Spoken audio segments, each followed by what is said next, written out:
explicarle. En cuanto al cross-site request foraging, ¿qué referencias externas a un mismo sitio? Ya algo muy importante. Ya lo mencionaba ayer, pero aquí es el tema de acá. Parte de la sanitización, no nada más es sanitización o validación de lo que es entradas o lo que es salida. Esto. Saniticen las variables después de usarlas. De los que programan en Java o .NET, sanitizar, perdón. Y sanitizar, ¿no? Sanitizar. Como es Satanás, ¿no? No, pasa de cambié. Es N, no T. Satanizar. Sanitizar las variables después de usarlas. Los que programan en Java o en .NET seguramente utilizan algo conocido como Garbage Collection. ¿Estamos de acuerdo? Sirve para tres cosas. Para nada, para mí o para pura vergüenza. No sirve. Y un ejemplo muy rápido. No sé si les han usado alguna vez Corel. Corel Draw.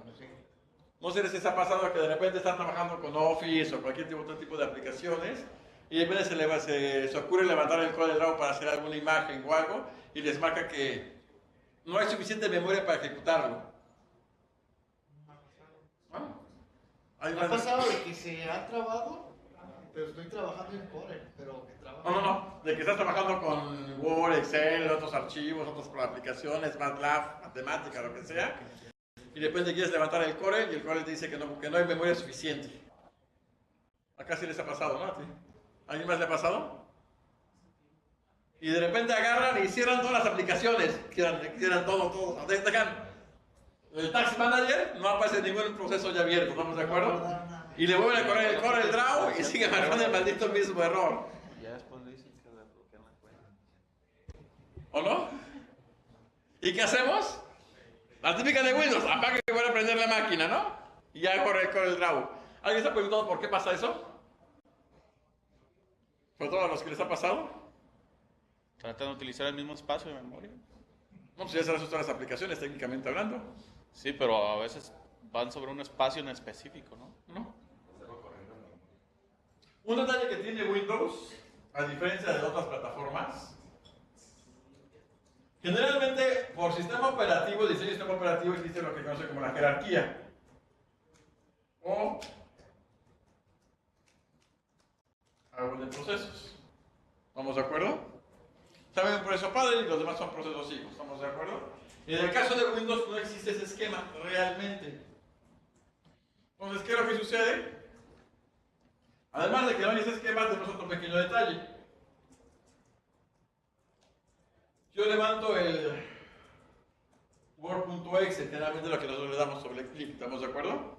Pero el Word.exe no nada más levanta el Word.exe, levanta otra cantidad de librerías.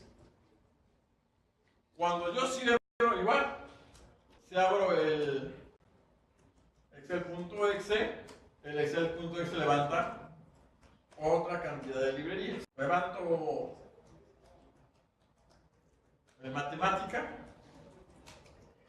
y esa matemática levanta otra cantidad de librerías. Levanto MATLAB y se levanta otra cantidad de librerías. Levanta el Packet Tracer de Cisco y levanta otra cantidad de librerías. ¿Estamos de acuerdo? ¿Qué pasa cuando yo descargo el Excel? Cierro el Excel. Técnicamente no se desaparece todo esto, ¿no? No, la realidad es que únicamente desaparece este. Las librerías se quedan allá arriba. Entonces, por más que yo cierre el Word, el Matemática, el MATLAB, todas las DLL siguen estando en memoria. Por eso es que no hay suficiente memoria para abrir la aplicación Corel. Pero se satura. Se satura la memoria, exactamente. Porque como no tienes esquema de jerarquía de árbol, primer punto, y dos, también asumo una cosa, muchas de las librerías son compartidas. Entonces, ¿cómo voy a bajar algo que seguramente alguien, no sé quién, puede estar utilizando? Pues, ¿para qué la bajo? ¿Estamos de acuerdo? Por eso es que digo que el Garbage Collection, entonces, ¿qué hay que hacer? Señores, saniticen su variable. Es decir, lo voy a poner con el ejemplo estructurado del lenguaje C.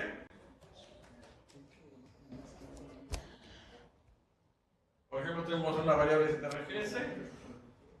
Por acá la utilizamos. Y una vez que hacemos todo el proceso, y una vez que terminamos, antes del retorno, limpien la variable. ¿Por qué? Porque pasa exactamente cuando borramos un archivo. Borramos la referencia, pero el contenido sigue estando arriba. Ya lo que hacemos es sobreescribir entonces. Ajá, sobreescribir la variable, con ceros o con lo que quieras. Primeramente con ceros, para no complicarnos la existencia. Y elimina el... Y ya borras, ya terminas la función que técnicamente hablamos, elimina la referencia. Claro, te vas a meter ceros en la variable, pero tú no se ocupas quien reincorpore, ya sé que tengas ceros o lo que tengas espacio en memoria a que esté otra vez libre.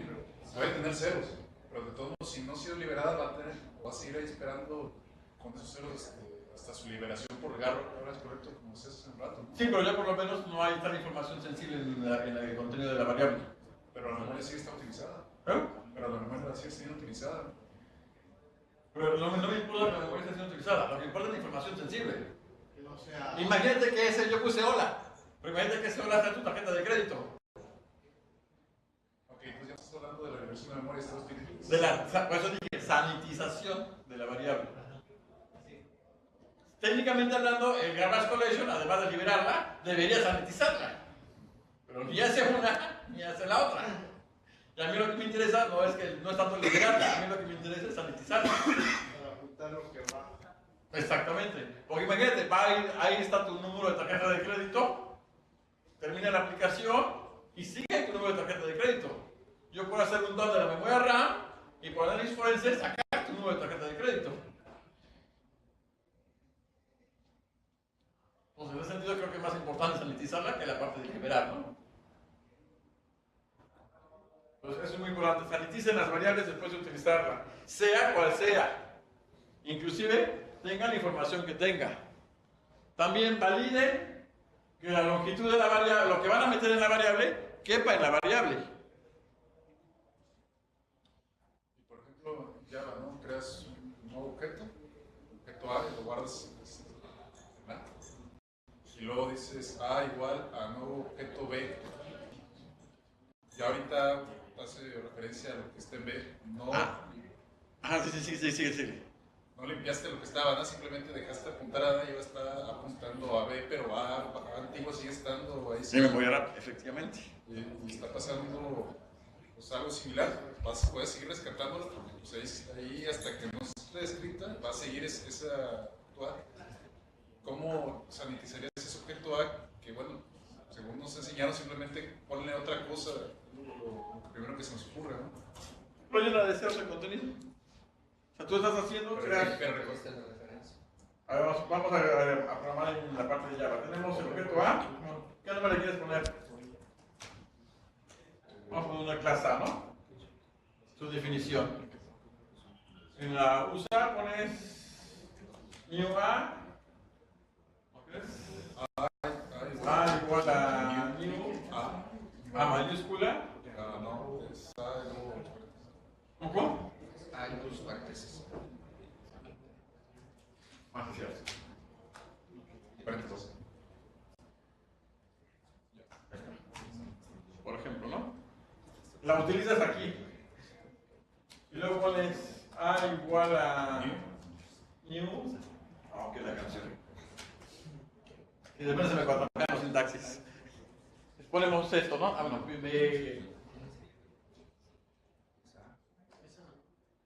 que no es claro, ¿ve? Ajá, pero está. No, pero no puedes. Tú dices esto, ¿no? En Java es estrictamente tipeado. Puedes ponerle A. Pero no cuando es O mayúscula. sea, minúscula. no, simplemente al crear otra referencia, otro new, ya la referencia anterior, va a quedar, ya no va a quedar accesible. Ah, sí, totalmente sí. Aquí lo que hago es cambiar la referencia. Esta referencia te estaba apuntando a esta localidad de memoria. Cuando yo hago este new a otra clase, por ejemplo, o sea, para marcarlo más, evidentemente esta A minúscula va a apuntar ahora a B, pero lo que tenía en A mayúscula, en la sección de memoria donde tenía esta referencia, sigue existiendo. la información. Sí, o sea, para efectos del ejemplo, sí, vamos de acuerdo. Sí. Ya cambiaste, estás apuntando ahora B. Ajá. Porque se supone que el viejo A sigue estando ahí con todas las variables que hayas trabajado. Se nos enseña pues de que si quiere ya dejarlo que estándar, pues simplemente haces esto que estamos diciendo. ¿Cómo la limpieza? Hay un equivalente al memset en Java, donde puedo escribir la referencia, a donde apunte la referencia, le escribo valores. Es lo que hay que hacer. Eso no se llama memset en Java, tiene otro nombre. A ver si me encuentro, pero es otro nombre. Pero hay que buscar cuál es, y es el equivalente, y exactamente haces lo mismo, rellenas de puros ceros. Y luego el new para pasarte a otra referencia. Inclusive, cuando hacemos un new, técnicamente acá, abajo, hacemos un free, ¿estamos de acuerdo? Antes de hacer ese free, hay que también sanitizar la variable. Aquí también lo llenado de cerros, el equivalente al memset, y haces lo mismo.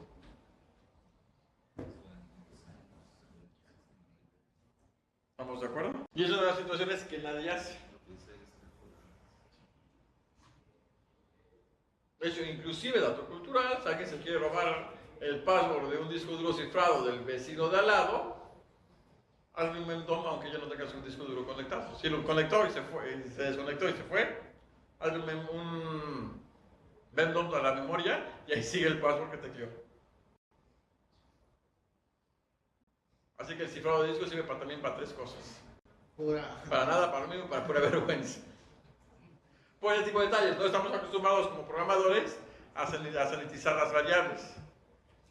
Las sanitizamos al inicio cuando las declaramos, ¿no? Para no meter ruido. Pero una vez que las utilizamos, nunca las volvemos a sanitizar. Como vaya, ¿no? Pues también hay que sanitizarlas. Eso a nivel de código. Incluso, en algunos casos, cuando hago herencias o hago paso de datos de un objeto a otro, técnicamente hablando, tendría que cifrar el contenido de la variable para poderla pasar al otro lado y del otro lado la descifro. Pero no pasa eso, ¿sí? ¿Eh? Pero si se cifra, no. Se debe descifrar. Mientras, si la variable, si estás guardando la información en la variable por un periodo largo y no la usas, pero la requieres tener en memoria RAM por lo que sea, cífrala. Ya cuando la uses, la descifras otra vez. Es todo un show, pero más vale pasar por este lado que te hagan un memdom y adiós información. De hecho, incluso el WannaCry, por ejemplo, si alguien es infectado por el WannaCry, en ese momento hace un dump de memoria. Porque como genera la llave privada y la llave pública para cifrar y la llave privada la reenvía, es el único momento donde la tenemos en memoria RAM. Entonces podemos descifrar toda la información. Pero si la apagas, ya fuiste. Por eso es el claro ejemplo de este tipo de detalles. ¿Preguntas? ¿Dudas? ¿Inquietudes? ¿Algún chiste? Digo, voy a desarrollar en .NET. ¿Quién desarrolla en .NET? Bueno, en el .NET, el equivalente al config.ini que hablamos hace rato, en .NET es el web.config. Ahí también metemos la información de la base de datos que se conecta y demás. Igual, no debe estar ahí la información. Ahí debe estar la referencia a donde el archivo real donde se encuentra esa información, que debe ser un archivo que se encuentre fuera del servidor AWS. Por favor. Porque si me robo ese archivo, me robé el login, el password, la IP y demás de cómo conectarme a la base de datos. Y técnicamente, igual que en el caso del config.ini, si tengo el usuario y tengo el password, basta con que yo instale en mi máquina un PHP admin para poder ingresar a la base de datos o conectarme directamente al puerto de SQL Server y autenticarme. Pues también esa parte de ahí. No metan información donde no debe de ir. Y nota aclarativa, desde la parte de diseño, pues había alguna duda. Consideren la parte de seguridad desde el momento que se empieza a hacer el levantamiento del requerimiento, desde ahí vayan considerando la seguridad. Principalmente más en la etapa del diseño. Si no, a la hora que tienen código y liberen y demás, van a tener muchos problemas de seguridad. Otra cosa también muy importante, no tiene que ver exactamente con la aplicación, pero sí con el entorno de desarrollo. Como programadores tenemos la mala costumbre de pedir que nuestras máquinas tengan los privilegios de administrador o todos los privilegios, argumentando que somos programadores y que requerimos tener acceso a todo y poder instalar todo lo necesario. Es una falacia. El programador debe tener las mismas permisos y restricciones que el usuario que va a ejecutar la aplicación. Judas. Hereje. Eso no se le dice a un programador. Lo siento, aunque te duela. Blasfemo. Hay un dicho que dice que la verdad no peca, pero bien que incomoda, ¿verdad? Sí, porque si no al final, ¿qué terminamos haciendo cuando corre la aplicación con el usuario final? Va a empezar a marcar errores porque faltan privilegios. Sí, y muchas veces lo que hacemos es incrementar en el servidor los privilegios Exactamente. para evitar ese tipo de errores. Exactamente. Entonces, mi esquema de seguridad valió para 3 cosas ahorita. Bueno, es que el programador debe tener los mismos antes de permisos que va a tener el usuario que va a correr la aplicación. ¿Le guste o no le gusta al programador? Es otro boleto muy aparte. Gracias a Dios no vino mi jefe. No te preocupes, a nosotros le mandamos un mail, no hay problema. Herejía. Y por favor, en la parte de passwords, eso también es bien interesante. Además de hashearlo, bueno, primer punto. Generalmente uno de los errores que cometemos a la hora de diseñar o desarrollar esta aplicación es que en el textbox, donde solicitamos el password, le ponemos generalmente un tamaño determinado, ¿estamos de acuerdo? Generalmente en nuestro textbox donde metemos passwords, ¿de qué tamaño lo ponemos? ¿O cuál es, María? Voy a replantear la pregunta. Según nos han dicho, y seguro que ustedes creen, ¿qué es un password seguro o un password decente? Mayor de 8 caracteres, que traiga mayúsculas, minúsculas y números y códigos especiales. ¿Ok? Mayúsculas, minúsculas, especiales, números. Y hay longitud mínima de 8, ¿no? Exacto. Eso me dice que el 8 cabe, ¿no? Y que no lo utilices en otro.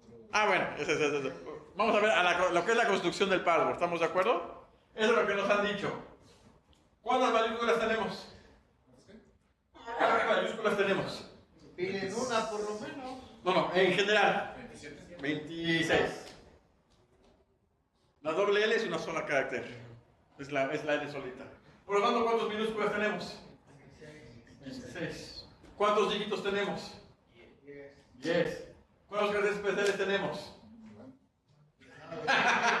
No, lo que había separado, o sea, es no cuantificable. 32 caracteres. Bien contestado, perfecto. Excelente. Sí conocen bien su teclado al menos. Aquí viene la parte interesante. Hay una página, Mario, donde pones qué tipo, por ejemplo, defines eso de qué puede ser la contraseña y te dicen cuánto tiempo te la pueden. Gracias por alimentar la base de datos. Gracias por alimentar la base de datos. No te lo dicen, pero eso Eso es. O sea, esas páginas que dicen, prueba aquí tu password y si no está la base aquí es que seguro. Esa es una falsedad, es un gancho. Realmente lo que hace es alimentar una base de datos. ¿A eso te referías? No, me refiero a que dices, puede ser una clave numérica de 8 dígitos. Ajá. O sea, tú defines eso, cómo se construye tu. Eso tú lo defines a nivel de programación. Ajá, pero defines eso y te dice, con esas características que estás pidiendo, se van a tardar 9 horas en descifrar tu. En el peor de los casos. Sí, porque normalmente no es la última, está a veces en el medio de esa secuencia que vayan a aventar para tratar de sacarlo. Y eso también es muy entre comillas. Estoy asumiendo que estás calculando cada palabra en este momento. Ahorita vamos a ver un detalle. Aguanta. Ponle pausa a tu pregunta. Ok. Tenemos esta longitud. Eso implica que si yo genero password con puras mayúsculas, por ejemplo, o puras minúsculas, de 8 posiciones, técnicamente hablando, voy a generar este conjunto de palabras posibles. ¿Estamos de acuerdo? Es pura permutación, bilivulgar. Para eso, y nomás lo divides entre las 10 millones, algo así de que tiene el procesador ahorita, ¿no? Que bueno, que se calcula una media de procesamiento, los 10 millones. Aguanta, ahorita te voy a contestar la pregunta. Si a eso le agregamos mayúsculas y minúsculas, tendría ahora este otro universo de palabras, ¿estamos de acuerdo? Si a eso yo le agrego números, tendría esta cantidad de palabras generadas. ¿Estamos de acuerdo? Y si le agrego caracteres especiales, tendría esta otra cantidad de palabras. ¿Estamos de acuerdo? Que serían aproximadamente 6.095.689.385.410.816 palabras. Pregunta, ¿existiría una base de datos o algún archivo que contenga esa cantidad de palabras en Internet? Que generas una expresión regular que empiece a generar eso, no tanto que estén las palabras. No, que estén las palabras, o sea, que tenga un archivote con esa cantidad de palabras, para ser más exacto. Pesaría como teras. ¿Sí o no? Sí. Acá dicen que sí. La respuesta, chavos, Sería con tablas Rainbow, ¿no? es que sí. Ahí están Ahí está. sucediendo, ¿eh? Casi 800, no, está aquí, sí. Casi 800 gigas. Ahí está. 864 gigas. Casi un tera. ¿Cuánto me tardan en hacer las comparaciones? Creas tu aplicación. Es comparación. No tengo que generarlas. Me tardo menos. ¿Cómo se llama lo de permutación? Me tardaré ni siquiera horas. Unos cuantos, una hora a lo mucho, a lo mejor. Entonces, su password que acaban de generar de 8 posiciones y demás, acaba de valer para 3 cosas. Para nada, para mí y para pura vergüenza. Además, que también generamos un pequeño problema. Hemos trabajado, nos han dicho que el mejor esquema de un password robusto es utilizar caracteres especiales. ¿Estamos de acuerdo? Señores, les han mentido toda la vida. No, yo no. Por 8 caracteres. ¿Cuál? Independiente. ¿Cuál es lo que decías? Yo no digo que independientemente de que tengas tu algoritmo que te crea todas las palabras, si tu usuario le metes un spoofing, un phishing, ahí queda. Olvídate la parte del usuario de spoofing y phishing. No vayamos tan lejos. Como dije, nos han dicho que la mejor password es aquel que tiene caracteres especiales. Según esto, ¿no? Porque aumentamos la complejidad. La realidad es que es con todo lo contrario. Sirve para 2 cosas, para 3 cosas. ¿Por qué? Porque si tú metes caracteres especiales, estás obligando al usuario a escribirlo y ponerlo en un box pegado junto al monitor. Entonces, el concepto de password sirve para 2. Básicamente, perdiste el concepto de password. Un password es aquella palabra, frase o como le quieras llamar, que solamente tú conoces y que no anotas. Y en el momento que lo anotas, deja de ser password. Y es un hueco de seguridad, muchos lo conectan junto al teclado, junto al monitor. O hay quienes dicen, no, yo ya me veo más seguro, ¿no? Lo pongo debajo del teclado, ¿no? Pero para acá es lo mismo. Se da, no te creas, hay mucho de eso, se da. Entonces realmente el mejor password no es aquel que genera caracteres, porque lo que estamos generando es que el usuario lo anote y lo ponga en alguna parte. Entonces, realmente un mejor password tiene que ver realmente con la longitud. Si yo uso mayúsculas y minúsculas, con solo eso, tengo esa cantidad de caracteres generados. Ahora sí, búscate un archivo que tenga todo eso o ponte a generarlo. Olvídate, aquí detrás. Años y felices días. Y es más fácil para un usuario recordar las esposas del príncipe Carlos de Sean Spencer, por ejemplo, que paréntesis, gatito, 7 amperson, 45 punto, etc. ¿Estamos de acuerdo? Entonces, por eso digo que hemos vivido engañados. Un mejor password no es aquel que usa caracteres especiales. Un mejor password es aquel que usa mayor cantidad de caracteres, aunque sean puras mayúsculas y minúsculas. De igual manera, lo van a No, es más difícil. tardan más. Lo que te comentaba hace rato era que hacías eso que acabas de hacer, pones en la página con esos parámetros y te digo, lo debía entre 10,000 millones, creo, que era el tiempo aproximado en que puede estar calculando la computadora con el análisis. Y llegaba a la misma conclusión que yo aquí, con 8 caracteres llevaba horas llegar. Pero conforme le ibas aumentando la cantidad de caracteres, pues se va haciendo muchísimo más complicado. Es exponencial el tiempo. Sí, va hasta años. Efectivamente. Solamente la robustez no es caracteres especiales, la robustez es longitud. Ahora sí ya medimos el espacio y demás, pero ponle que puedas ver más minutos. Con esos 26 caracteres, esa cantidad de palabras, es imposible tener un archivo como hace rato de 1 tera donde tengamos todo esto, ¿no? Ahí sí no lo podemos tener. O si se quieren ver un poco más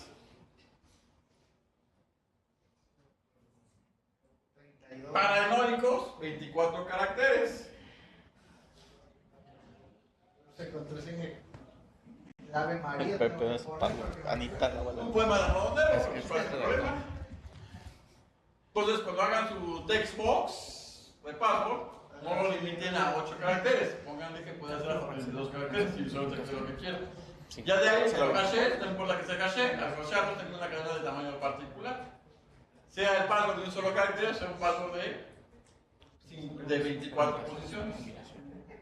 ¿Estamos de acuerdo? Pues es que Lo que sí yo recomendaría es utilizar un SHA 512 para que sea también un poco más estás difícil trabajar. tomando en cuenta de todo, güey. Un SHA 512, que es el que usa Linux. Y adicional, para meterle más complejidad, por si fuera poco, generalmente las demás veces utilizamos, lo que hacemos es que al hash,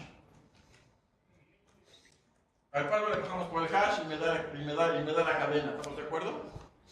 Una forma de evitar ataques de diccionario como el que acabamos de encontrar es que a ese password le concatenemos un prefijo. Un prefijo de valor aleatorio, de X cantidad de caracteres, de 5 posiciones o de 15 o de 10 posiciones, ese ya puede ser más pequeño. Por el simple hecho de ponerle un prefijo, implica que el hash va a ser totalmente diferente. Si se roban el hash, técnicamente si lo llegan a romper, les va a dar una palabra que no es la que realmente es el password. ¿Estamos de acuerdo? Eso ya va del lado de la aplicación, ¿no? Eso ya es del lado de la aplicación. Entonces, además de que su password al menos sea mayor cantidad de caracteres, pónganle un prefijo. A eso se le conoce como esquema de salting. O como dirían los gallegos, salar la password. Salar la contraseña. Yo nunca he visto el cloruro de sodio ahí, pero bueno. Ese es otro boleto. Hay una aplicación también del Pay to Win, no sé cómo se pronuncia, donde también te calcula que ya llevas 20 intentos, ¿no? También lo mismo lo hacen, ¿no? Si ya te pasaste de la cantidad que tú consideras normal para que alguien se esté intentando lograr, pues ya banearlo. ¿Cómo? File 2 ban, Pay to Win.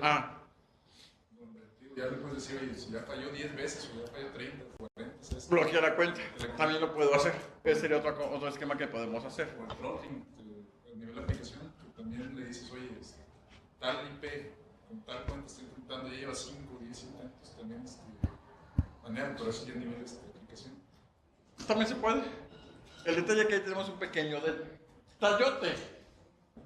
Depende mucho de la aplicación y depende mucho de las llamadas. Por ejemplo, en el caso de .NET lo puedes hacer si te cuelgas del esquema de Windows. Tú puedes, por ejemplo, configurar en tu Windows Logon que si el usuario ya tiene 3 fallas o 4 fallas, bloquee la cuenta por media hora. Esa función se la puedes colgar a la aplicación que tú hagas en .NET. Pero ¿qué pasa? Hay un detalle con esa restricción que estás poniendo de bloquear la cuenta. Si yo, por ejemplo, vía red, en vez de usar el WinLogon y probar ahí los passwords, lo hago por comando net hacia una máquina remota, me puedo aventar 5, 10, 15, 20 intentos, 30, 100 intentos y esa validación ya no funciona. Porque esa validación es únicamente cuando tengo la pantalla de login. Igual con la aplicación, si la aplicación va a la pantalla de login y hay forma de brincármela, me brinqué ese control. Entonces, si lo vas a hacer, implementalo en todos los esquemas. No te cuelgues de las propiedades del propio Windows o del Active Directory, te lo va a tronar.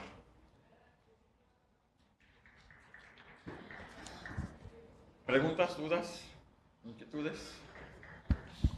Y como dije, que al menos sea lo recomendable como lo usan Los Linux, SHA-512.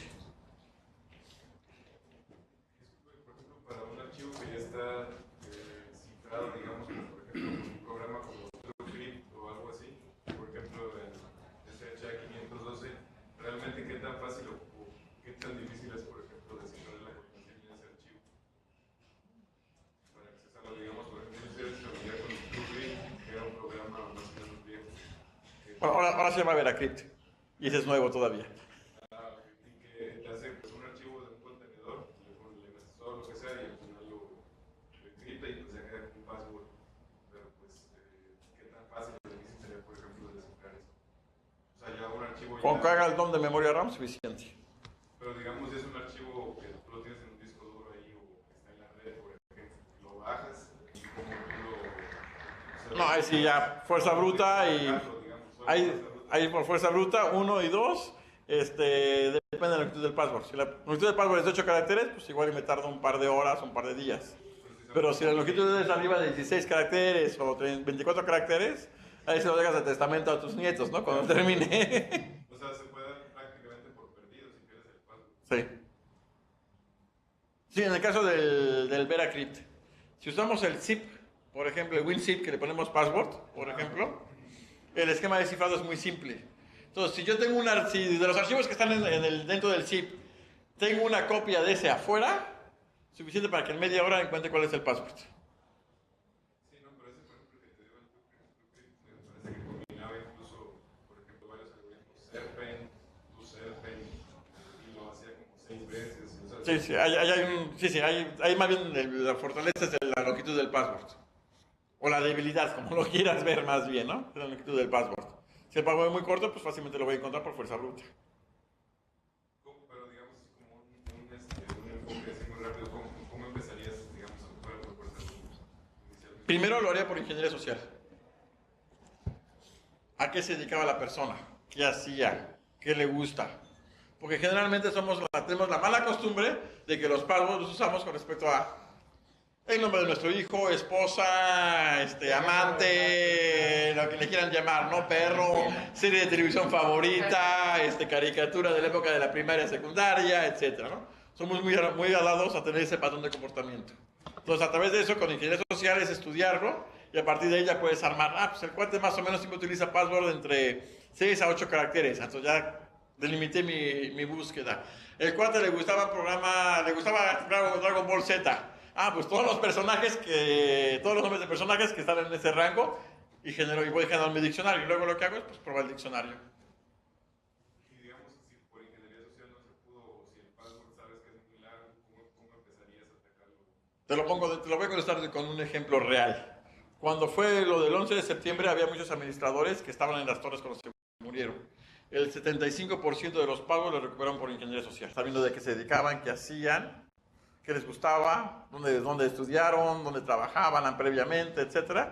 Y consiguieron recuperar el 75% de los pagos de los sistemas administrativos. Creo que ahí está tu pregunta. Ahí está contestada tu pregunta. Entonces, que mira, igual lo decía porque más bien yo hace como 10 años utilizando ese programa, encripté un archivo, pero aparte era como de, no sé, como de 250 gigas. Y tenía un password como de 28 caracteres que no me acuerdo, era algo al azar que yo inventé. Entonces, casi ya, de hecho ya lo doy por perdido, porque no, perdí esa información y pues obviamente perdí ya. Sí, ahí sí. Bueno, yo, Una novia que hayas amado mucho, apellido, año de nacimiento. Sí, no, ahí está. Si son 28 caracteres, olvídalo. No vas a dar era con él. como 28, 30 caracteres, justo lo hice así como pensando en la seguridad. Pero al final Y queda muy seguro.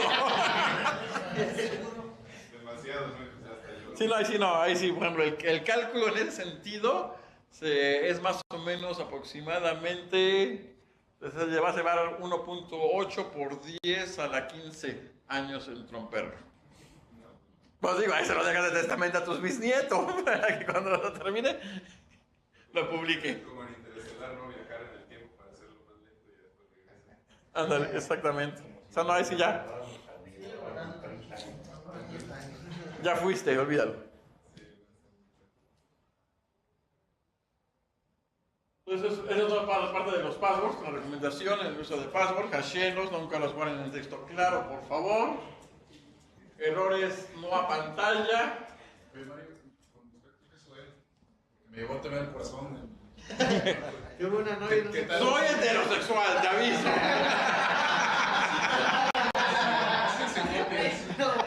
Cinco copias de ese archivo de las 50 gigas y pones 5 máquinas. Tú dices, tu primera máquina vas a hacer este primer tramo, las primeras 200 posibles contraseñas. Y si hago esa división, y así. No, porque te voy a llevar, voy hacia donde, ya sé hasta dónde quieres llegar. Que le llegó al corazón No el es el recorrido asunto. completo, sino una parte del recorrido de la primera, otra parte del recorrido de la segunda. O sea, pero ¿quieres fraccionar el archivo o quieres fraccionar el diccionario? El diccionario, la La fuerza. cantidad de palabras que se va a trabajar en fuerza bruta para poder ver si empatas con ellas. Entonces, no es posible, porque al final de cuentas, cuando lo trabajas, tienes que hacer todo el recorrido. No sé cómo se podría hacer que si al final de cuentas tienes que recorrer 9000 palabras, un ejemplo, ¿no? ¿Cómo poder hacer que lo trabajes por separado para que solo recorras 3000 palabras en cada una de las PCs? O sea, no lo veo. Cuando trabajas por fuerza bruta tienes que hacer todas las combinaciones posibles. Tendrías que generar. Que no se repita. El problema no es el tronar, el descifrarlo. El problema es calcular todas las palabras, todo el diccionario. O sea, el problema que tienes ahí, o sea, sí lo podrías, técnicamente hablando se podría hacer, es un problema paralizable. El detalle aquí es que la generación de cada una de las palabras la tienes que hacer en línea. Para que lo que dices pueda ser factible, implicaría que primero tendrías que utilizar una supercomputadora con 31.000 cores, por decirlo de alguna manera, para que te generen todas las palabras, combinaciones habidas y por haber de ese diccionario. Y ahí nos enfrentamos a un problema, almacenamiento, primer punto, ¿no? Por el tamaño del universo. Y segundo, ya que lo lograste, te vas a tardar, no 3 días. Aunque es paralizable, la complejidad sigue siendo la misma. El paralizar no quiere decir que le reduzcamos la complejidad del problema. El parecido es que a lo mejor lo tomamos un poco de menos tiempo, pero no es una división lineal. No es porque si la complejidad es 2 y yo uso 2 procesadores, la complejidad se va a reducir a 1. No es lineal. No es lineal. Entonces realmente ya de ahí, si así ya tengo la palabra, pues ya el descifrado pues, en 3 minutos lo hago, ¿no? El problema es generar cantidad de palabras. Ahí es donde viene la parte compleja. ¿Estamos de acuerdo? Pero lo que tú quieres hacer es lo siguiente. O sea, la paralización ya se hace, ¿no? Porque al igual, por ejemplo, cuando se utilizan los GPUs, o sea, utilizas varios al mismo tiempo, no utilizas solo uno. Ah, sí, por supuesto. Sí, exactamente, a esto voy. Lo que el compañero quiere hacer es esto. Que ya lo hicieron en el 2010. Noviembre del 2010. Tronar. ¿Dónde queda el numerito? 14 passwords en 49 minutos. Y los passwords estaban hechos en SHA-1 usando la nube de Amazon. Esa es lo que quieres. Claro, aquí son palabras más pequeñas. Sí se puede hacer. Pero evidentemente depende mucho de la longitud de la palabra. Por ejemplo, también el otro problema sería cuando la pruebas, ¿no? O sea, cómo irla probando también. O sea, por lo general, si es contra un sistema, por ejemplo, decir, como de un web service, seguramente después de 2.000 millones de pruebas, algo va a pasar. O sea, no te va a dejar probarla tantas veces, digamos. Ahí depende de cómo esté programado la base de validación de cuántos intentos te permito. Tal cual, ¿no? Ese es otro reto. Pero sí, o sea, lo que comentaba el compañero de no seremos machos, pues somos muchos, literalmente, ya le hicieron, funciona. Digo, ahí tronaron 14 pagos con ese SHA-1. Y en esa época, la nube de Amazon no estaba en el top 500. Ahorita la nube de Amazon está en el lugar 385 del top 500. ¿Sabemos qué es el top 500 a todo esto? No, el top 500 son la lista de las 500 computadoras más poderosas del mundo. La nube de Amazon está en esa lista de top 500, está en el lugar 384. Entonces, evidentemente ahorita, fácilmente de este tipo de hash, seguramente en vez de tronar 14, seguramente podemos tronar unas 30 o 40. Pero igual va lo mismo, son passwords tradicionales que realmente el usuario utiliza nada más de 8 o 10 o 12 caracteres cuando mucho. ¿Vamos de acuerdo? Y también voy a aprovechar yo incluso una característica muy interesante, que no sé a qué horas en el momento de la transmisión de la información entre la gente técnica y el usuario hay un problema de comunicación o se pierde la integridad del dato. Generalmente nosotros como gente técnica le decimos al usuario, teclea al menos 8 caracteres, ¿estamos de acuerdo? No sé a qué hora se cambia el dato de al menos o mínimo 8 caracteres y el usuario nada más teclea máximo 8 caracteres. Entonces se han dado cuenta de ese pequeño detalle. Entonces, eso es lo que yo estoy esperando como incluso es parte de la ingeniería social, conocer a los usuarios. Un usuario nunca te va a teclear más de un carácter del mínimo que le estás estableciendo. O tú dices, teclea mínimo 12 caracteres y va a teclear máximo 12 caracteres. Ya vi. Ajá. ¿Y qué hace? ¿Qué termina haciendo? Agregar un 1, 1, 1, 2, 1, 3 o ese tipo de cosas. ¿Estamos de acuerdo? Es decir, no es nueva tu idea, déjate aviso. ¿Preguntas, dudas, inquietudes? ¿Cuál es la diferencia entre una lista de passwords normal y entre un tabla de hashes? Rainbow Tables. Una lista nada más tiene una sola columna, que son los passwords. Las Rainbow Tables o tablas de hashes tienen al menos 2 columnas. Una columna donde está la palabra en texto claro y la segunda columna que es el valor que tiene esa palabra en texto claro en algún algoritmo de hash, ya sea MD5, SHA1, SHA512, etc. Lo que hacen es que cuando yo tengo el password, que tengo es el hasheo, comparo ese hasheo en la columna de hasheos y donde coincida, busco la columna vecina y separo el texto claro. Eso es como funciona. Por eso, y ahí básicamente, como he estado mencionando, depende de que la palabra esté en el diccionario. Si no está, por más que busque, nunca la voy a encontrar. Entonces, al final no es que sea más rápido, sino que tiene más posibilidades. Pues sí, exactamente, porque ya están calculados. Entonces, ¿cómo evito ese tipo de ataque de que ya alguien ya tenga calculado todos los hashes? Es con el esquema del salto. Va a dar un valor diferente, a lo mejor se encuentra el hash, pero tiene otra palabra totalmente diferente. Cuando pone toda esta nueva palabra, pues evidentemente, como le va a poner un prefijo del prefijo, da otro valor totalmente diferente. Que es una forma de evitar el ataque de las tables, de los Rainbow Tables. ¿Estamos de acuerdo? ¿Preguntas? ¿Inquietudes? ¿Dudas? No existenciales de hace 20 años, eso no resuelvo. Otra cosa. Eviten poner en sus aplicaciones el default password. Si se abre una aplicación con esquema de instalación, no pongan un default password. Mejor pídanle al usuario o al que está instalando la aplicación un password nuevo para la cuenta de administrador. Porque si no van a caer en su password tarde o temprano va a llegar a una lista de default password que existe en internet. Entonces nunca pongan un password por default, que sea el usuario el que se lo ponga en el momento de instalación de la aplicación. Es también otra recomendación. Y lo que sí es que fijen que al menos el password, recomendación, que al menos sean 12 caracteres mínimo. No acepten ya 8 ni a punta de trancazos. Yo creo que con eso terminamos. Con eso terminaremos la parte de las recomendaciones y pruebas en el caso de la WASP. Realmente es un curso completo, no se da en un día, pero por lo menos ya vieron todos los detallitos que hay que empezar a considerar, recomendaciones, evitar malas costumbres como tener cuenta de administrador en su máquina, por ejemplo. Pero es justo y necesario. ¿Tienes alguna referencia de prácticas? Por ejemplo, como te comentaba hace rato, un test de aplicación, por ejemplo, en Telegram, que te dice, oye, tienes tal exploit, pero ya si te metes alguna vez al Google, no te explica cómo explotarlo, a qué se refiere, nomás te explica que está el exploit y qué te puede pasar, pero no cómo tú puedes explotarlo o cómo defenderte de él a veces. ¿Alguna referencia que tengas, nos puedas dar? Técnicamente eso nunca lo vas a encontrar tan fácilmente en Google. Por eso te comento, sé que en Google no lo vas a encontrar así. No, eso más bien es experiencia de las personas. Porque en consulta, $30 la hora de consulta. Si no, ese tipo de cosas no te las vas a encontrar. Te vienen en algunos casos cuando ves el CVE, que es el reporte de vulnerabilidad, recomendaciones, pero son recomendaciones básicas, ¿no? Pero ya la parte ya de hardening e incrementarlo, eso sí ya es más bien por la parte de experiencia. La UAS es una fundación, ¿verdad? Un proyecto. Es un proyecto a nivel mundial, como tal.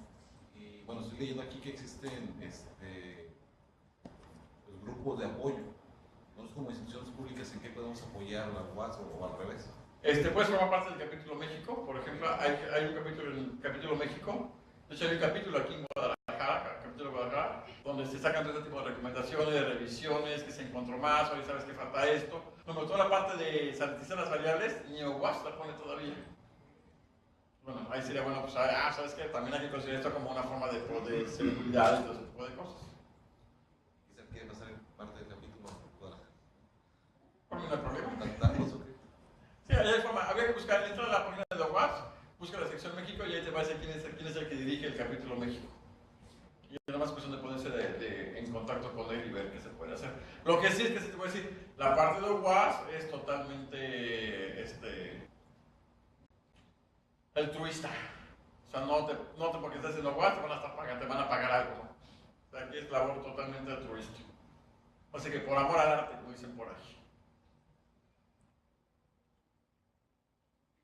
Otra pregunta, comentario. Las guías son guías para tratar de comprobar que existe o no alguna error en la programación, pero también son guías para corregir ese error o solo son para probar. Están las dos. Está la guía para probar y está la guía para validar. Yo aquí me enfoqué a la guía para probar.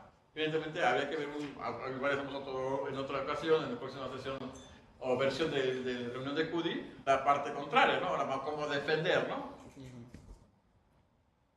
Como tal, ¿no? Eso es parte de lo que hay que hacer, hay que ver las dos cosas. Y ahora que dijiste eso, por ejemplo, unos detalles que hay hoy en día, OWASP saca el top 10 de vulnerabilidades que se van encontrando. Y en ese sentido, por ejemplo, Ya está el 2017. sí, pero el problema no es que esté, el problema es lo que se está reflejando. Es este. Incluso déjame ver si por aquí. No cambian conforme los años. Deja sacar la otra parte. Mario, bueno, voy a tratar de plantear la pregunta. En nuestra precaria situación de no poder aportar nada, porque no sabemos nada, ¿qué no Por algo se empieza. Por algo se empieza, no te preocupes. ¿Qué pasó? Pero por interrupción. ¿Qué nos recomendarías? Pues, o sea, dices que es por experiencia, si te preguntaba, es que te salen cosas y pues no las vas a entender.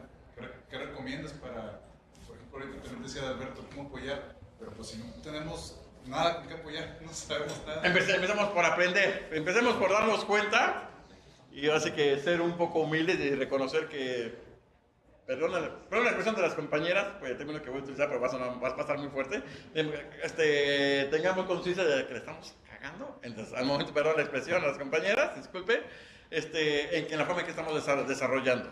Porque sabemos de que reconocemos este primer punto es reconocer que la estamos regando. Y segundo, buscar información de cómo mejorar la seguridad en los lenguajes. Ahí sí podemos encontrar en internet el hardening de PHP, por ejemplo, el hardening de Java, el hardening de .NET. Eso sí lo podemos encontrar en los documentos. PHP de Right Way, por ejemplo. Ah, exactamente. Trae eso, pero por ejemplo, aquí tú lo vas a leer y te vas a dar cuenta y puedes un poco implementar lo que te ponen, pero igual sigues sin poder apoyar, simplemente te enteras, medio agarras algo ahí, cómo poder empezar. Ah, bueno, ese es el inicio. Tratar de modificar tu código y mejorar tu código de programación. Ahora, lo segundo que es bastante recomendable es que entre ustedes, entre varios programadores, se pasen sus códigos y auditen el código del compañero. Ah, mira, aquí te faltó esto, aquí te faltó aquello, mira, estás haciendo esto. Eso también te permite empezar a ver desde otro punto de vista la forma de los huecos que vas generando. Así nacen las comunidades, ¿no? Exactamente, así fue como nació WASP. Y evidentemente pues todo eso les generó una experiencia de, ¿saben qué? Los típicos errores son esto, y ahí está el top 10. El típico error que tenemos en el top 10 de este año es la parte de injection. Injection, SQL injection, file injection, LDAP injection, XML injection. Asterisco injection, en pocas palabras. Está en el primer lugar del 2017. Que si nos fijamos, Estaba en el primer lugar del 2013. Y no es para asustarlos, pero están en el 2010. Es el 13, ese es el 10. Y no es que los quiera asustar más. El injection, en el primer lugar 2013, primer lugar 2010, segundo lugar 2007, 2004. O sea, la vulnerabilidad viene desde el 2003 y a la fecha la seguimos existiendo. No hemos sabido programar. O sea, primero es ver la historia. ¿Por qué tenemos tantos problemas? Pues porque no sabemos programar desde muy atrás. El DDoS desapareció como problema, porque lo veo ahí. El DDoS, pero... Lo que pasa es que también le dan otras prioridades, porque no es que desaparezca, es que a lo mejor cayó en el lugar 20 o 21. Ha dejado de ser un problema crítico. Ha dejado de ser, sí, el problema es que ha dejado de ser un problema, no porque ya no se está generando, se sigue generando el problema de negación de servicio. El detalle es que hoy en día tenemos multicores. Cuando era un solo core, era single core el procesador, pues sí, le pegabas algo y colgabas el core, ¿estamos de acuerdo? También, el procesador. también depende de qué tipo de negación de servicio sea, ¿no? Porque, o sea, si para denegar el servicio estás explotando el código o estás explotando el ancho de banda, por ejemplo. Mami, estoy explotando el procesador. ¿Todos hemos oído hablar del ping de la muerte? Sí. El ping de la muerte. Para empezar, antes de hablar del ping de la muerte, ¿cómo funciona el ping? Por ahí se me fue y le hago una...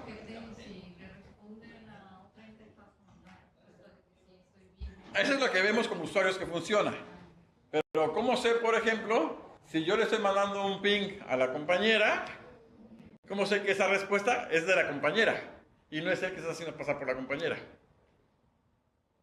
¿Por la MAC address? No, porque si es una máquina que son los segmentos, el MAC address no es ruteable. No, pero los paquetes llevan información al principio de dónde vienen y todo eso. Sí, pero él puede falsificar la IP. ¿Por la Mac?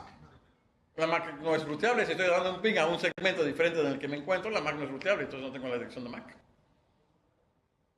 ¿Cómo sé que yo si le doy un ping a ¿Tu nombre, compañera? Claudia. Si yo le doy un ping a Claudia, ¿cómo sé que es Claudia la que me está contestando y no? Ramón. Ramón el que está haciéndose pasar por Claudia. Y eso lo tengo que resolver desde el punto de vista del ping. ¿Cómo le hago? Por las cabeceras del paquete IP, ¿no? Es la IP, la puedes falsificar. Ya llegamos al mismo punto. No estoy asegurando que realmente sea Claudia la que me está contestando. ¿Cómo aseguro que si yo le mando un ping, una solicitud de un echo request a Claudia, el echo reply que recibo es realmente de Claudia y no de Ramón? Pues es tan grave la cosa que por eso muchos de nuestros servidores estamos bloqueando el PIN. No, ahí lo bloqueas por otras cosas, no es por eso. El mismo ping, tengo forma de saber que si yo le mando el ping a Claudia, Claudia es la que me está contestando, hay forma de saberlo. ¿Eh? ¿Por el host? No. No, porque yo puedo alterar el DNS. Lo que hago cuando yo mando un ping,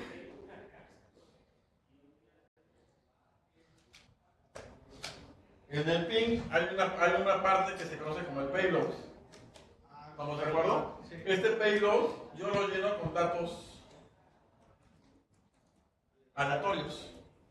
Pero a fin de cuentas, aunque yo genere forma aleatoria, yo sé cuáles son estos datos. Cuando yo le mando un echo request a Claudia, Claudia, ¿qué tiene que hacer? Recibir el paquete, el payload completo, armar un nuevo paquete como con el echo replay y copiar toda la información que viene en el payload del request al reply y regresármelo.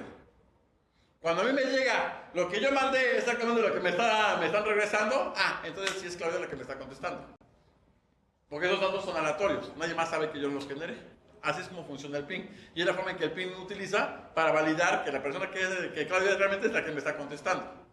Cuando son generalmente el paquete son de 32 bytes los que se mandan comúnmente. No hay problema. Pero ¿qué pasa si yo en vez de mandar 32 bytes, se me ocurre mandar 1 gigabyte de información? ¿Qué va a pasar con Claudia?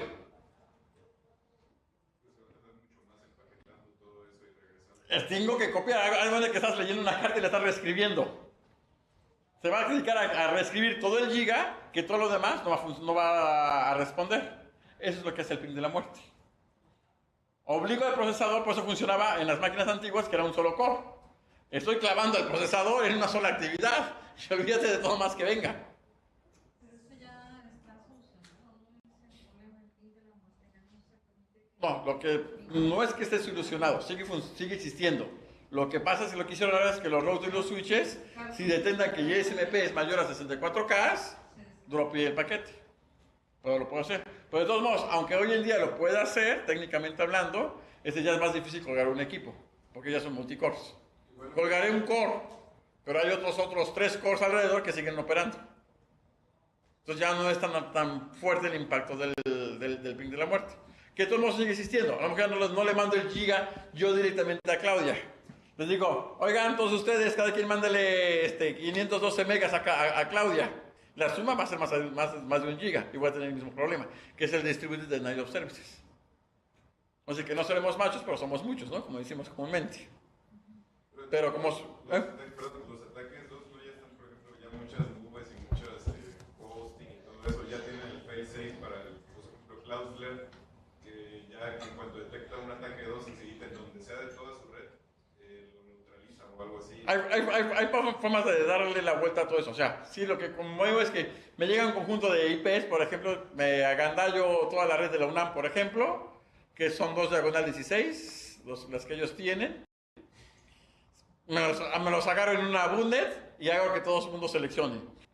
Lo que hacen esas aplicaciones es que todos vienen de la misma red, la misma que es la 132.248 y la 132.247.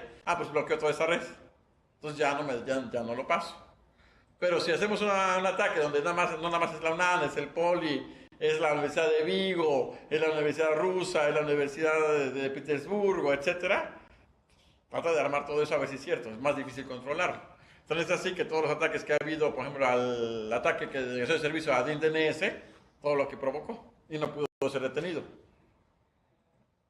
Pero digamos ya como que todos los ataques de cierto rango como mediano, que yo entienda, ya hace mucho que no pasan, ¿no? O sea, tienes que tener ya precisamente un Sí, DDoS, más complejidad. para que pases, por ejemplo, el de Cloudflare, estaba leyendo que es de los más seguros, creo. O sea, tienes que tener ya un ataque demasiado distribuido y muy bien orquestado para que funcione. 1 y 2. Una sola persona ya no lo puede. No sé. Y aparte, como eso es un clúster.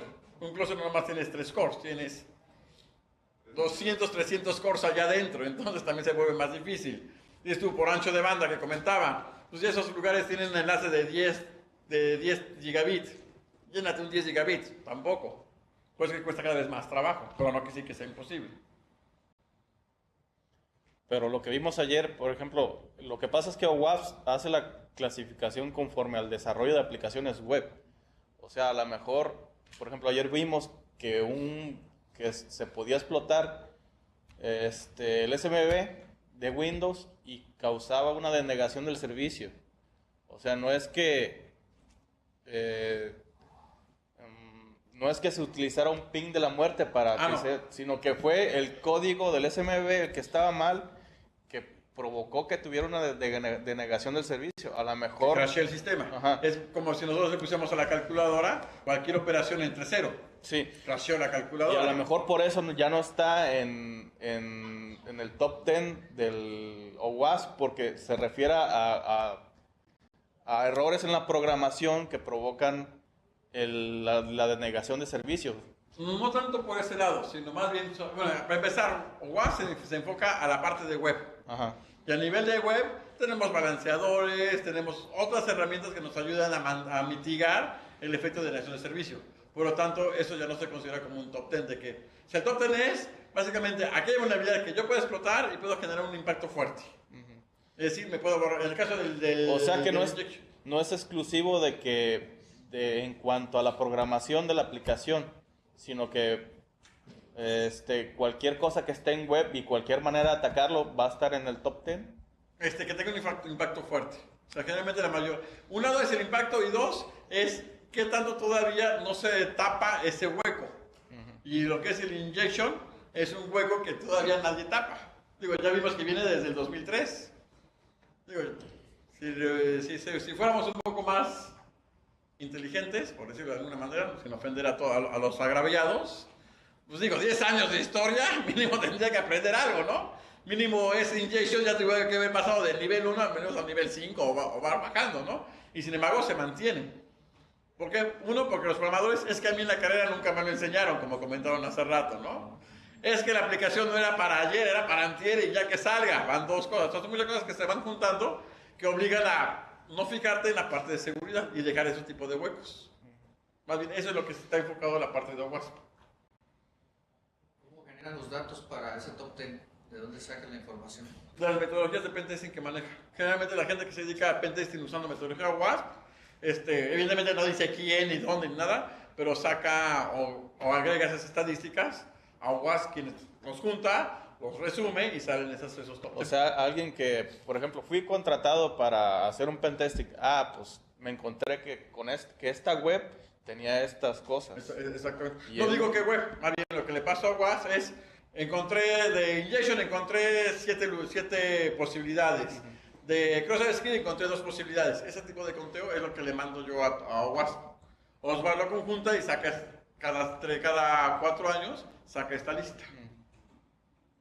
Así es como funciona. El problema es que muchos se fijan en la parte del injection, 10 años y seguimos con el mismo problema, ¿no? Entonces ahí viene un problema.